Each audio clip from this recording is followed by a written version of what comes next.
मोर जड़े हाईस्कल रे पाठ पढ़ुवा सांग से आज होमगार्ड रे अच्छा आउ किछि दिन पर से तांकर बयस हो रिटायरमेंट करेंगे सी नुआ जड़े होमगार्ड पाई पिलाटीर जी आम दरमा दौरान सी रिटायर्ड होगापी जाऊँगी ता दरमा भी सेतिकी ये जो तारतम्यता अच्छी वरिष्ठता भितर आम जमी साधारण श्रमिक टे कम कला बेले सी अनस्किल बा semi skill skill high skill ये सब जो कथा कहीकि दरमार माने मजूरीर जमी गोटे तारतम्यतार माने तार वृद्धि घटुची से भाई भाव में यार बढ़िबार आवश्यकता मन करे। तो जहाँ भी हो होमगार्ड मानकर पुनर्निजुक्ति निष्पत्ति आम सरकार नहीं प्रक्रियाकरण भितर अच्छी आहुरी 2298 जन होमगार्ड पुनर्निजुक्ति पाइबा खूब शीघ्र जाऊँच जहाँकि होमगार्ड माने जो माने आज बेसी काम करती पुनर्निजुक्ति करिवार ये प्रक्रियाकरण भितर रखा एवं ता सहित मध्य से होमगार्ड होइतिबा जो माने होमगार्ड माने कर्मरत थिबा बेले मध्य विभिन्न कारण समानकर जेते बेले समानकर मृत्यु होउछि बा तांको बहु समय मध्य कौन सी दुर्घटना घटुची एवं तांकर मृत्यु होउछि तांको मध्य स्वतंत्रता देबा तांको परिवार रे जन को चाकरी देवार ये प्रकार जब देवा व्यवस्था मध्य करा हबार प्रक्रियाकरण भितर सरकार एवं गुरुतर सह निष्पत्ति नापी जाउछंती। ये छोटिया कथा नुह तांको पाई ही व्यवस्था नहीं एणु तांको पाई निश्चित भाव में ये गुरुत्व आम सरकार दौरान मु देखिली जे आम थाना मानकरे से माने तांकर फील्ड ड्यूटी करने मात्र गोटे मोटरसाइकेल तांको दिया जाउछि आउ से मोटरसाइकेल से मन करंतु गोटे दिन में 5टी केस को फील्ड माध्यम अनुधान करिवार अछि ताले से आयो माने जीवे केमिति आईआईसी पाखरे गोटे 4 चकिया जान एभली एक परिस्थिति रे आम पुलिस रो मनोबल केते बढ़िबो काम केते त्वरान्वित हो पारिबो ये कथा को जेतेबेले रिव्यू करा गला परे मु जानिली आउ सेथि पई गाड़ी बा वेहिकल से 2 व्हीलर हो बा 4 व्हीलर हो जो स्पीड रे जीवा कथा आउ आमको मध्य जो गाड़ी व्यवस्था करा हेइछि जमिति कथारे कहंती जदि पुलिस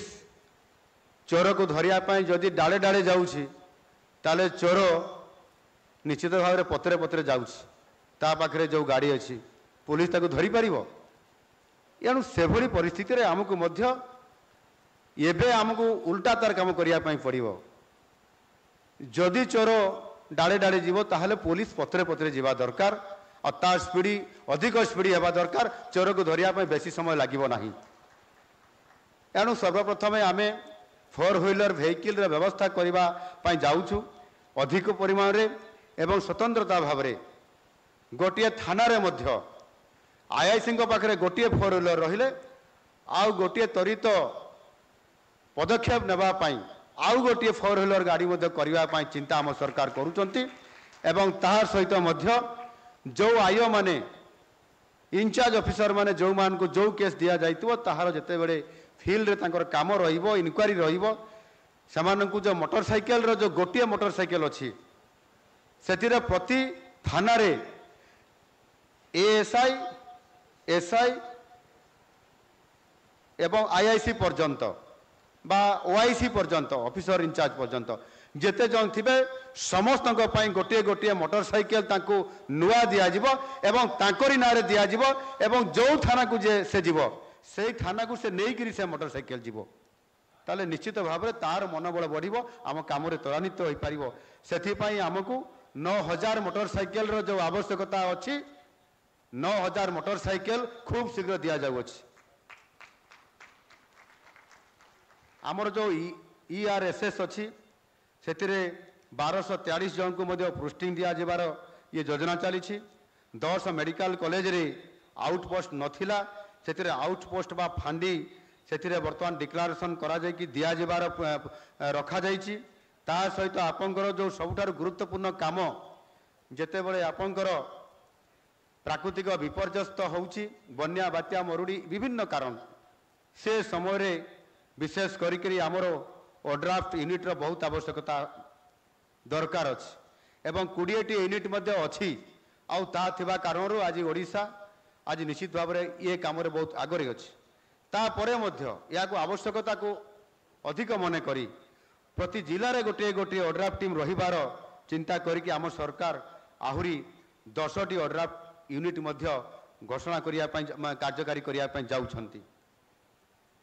एवं आउ गोटे कथा हूँ ओडिशा स्टेट जोटा OSF striking force Odisha state striking force एतरे आहुरी 3टी बाटालियन करने जाउछंती जहाद्वारा निश्चित भाव में आम पुलिस कामर मनोबल बढ़िया सहित ये कम कर त्वरान्वितता बढ़ जो थे आम अधिक लोक मान जस्टिस देवार सहायक होबार बड़ भागीदारी आम नहीं पारिबा। तेणु एठी जो कथा मु कहली ता उपरे आम सरकार स्वतंत्रता दौरान आईन श्रृंखला परिस्थिति और अपराध नियंत्रण पर कमिशनरेट पुलिस भुवनेश्वर बरमुंडा एवं बस टर्मिनाल रे मध्य एक नूतन फांडी स्वतंत्र भाव में ये घोषणा करिसेंती ताकू करिया पई एवं विशेष करिकी एक प्रभावी पुलिस बल पई जहाँ सबू मानव संबल एवं अन्यान्य आवश्यक उपकरण दरकार अछि आम सरकार ताकू पूरण करिया पई बद्धपरिकर अपराध जरूरी समय तुरंत सेवा जोगे देवा पई जो कथा मुझे आपण मानकु इमरजेंसी रेस्पॉन्स सपोर्ट सिस्टम कार्यकारी होउछि एवं जो थे एक टोल फ्री नंबर 112 द्वारा पुलिस सेवा अग्निशम सेवा आंबुलांस सेवा और अन्य जरूरीकालीन सेवा उपलब्ध होउछि। यही उपरोक्त सेवा को अधिक सुदृढ़ करिया पई आम सरकार प्रतिश्रुतिबद्ध अछंती। निकट अतीत जो कथा आमर डीजी महाशय कहते जे बांग्लादेश रे जो संकट परिस्थिति उपजी से समय जो आईन श्रृंखला परिस्थिति हेतु अनेक बांग्लादेशी जलपथरे ओडिशा रे अनुप्रवेश करिवार यथेष्ट आशंका थिला।